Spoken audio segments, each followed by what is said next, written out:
സിബിൻ ഇന്നലെ തുറന്നു പറയുന്നുണ്ട് എന്തുകൊണ്ടാണ് സിബിന് ഇത്രയധികം ദേഷ്യം ജാസ്മിനോട് തോന്നുന്നതെന്ന്. പൂജയോടും ഋഷിയോടും ആണ് സംഭവം പറഞ്ഞത്. സംഭവം ഇങ്ങനെയാണ്, സിബിന്റെ പഴയ ഗേൾ ഫ്രണ്ടിന് ജാസ്മിൻ്റെ അതേ മുഖച്ഛായയായിരുന്നു. അവളെപ്പോലെ തന്നെ സുന്ദരിയായിരുന്നു ഇവളും. അതുകൊണ്ട് തന്നെ എനിക്ക് ഇവളെ കാണുമ്പോഴേക്കും അവളുടെ മുഖമാണ് ഓർമ്മ വരുന്നത്. അവൾ എന്നെ നല്ല രീതിക്ക് തേച്ചൊട്ടിച്ചിട്ട് പോയവളാണ്. അവളൊരു 10-12 ലക്ഷം രൂപയ്ക്ക് മേലെ എന്നെ പറ്റിച്ചിട്ട് പോയവളാണ്.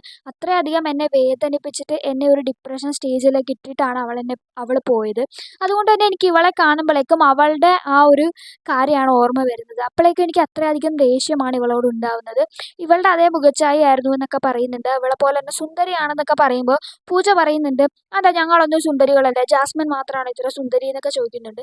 അപ്പോൾ സിബിൻ ഉടനെ പറയുന്നുണ്ട്, അയ്യോ അങ്ങനെയല്ല, ഞാൻ പറഞ്ഞത് എന്താണെന്ന് വെച്ചാൽ ജാസ്മിൻ്റെ അതേപോലത്തെ എന്നുള്ള രീതിക്കാണ് പറഞ്ഞത്, അല്ല നിങ്ങളൊന്നും സുന്ദരിയല്ല എന്നല്ല പറഞ്ഞതെന്നൊക്കെ പറയാണ്. ഇത് കൂടാതെ സിബിൻ പറയുന്നുണ്ട്, ഞാനൊരു 7 വയസ്സുള്ള കുട്ടിയുടെ അച്ഛനും കൂടിയാണ്, പക്ഷേ എൻ്റെ വൈഫുമായിട്ട് ഞാനിപ്പോൾ സെപ്പറേറ്റഡ് ആണ് എന്നുള്ളത് പറയുന്നുണ്ട്.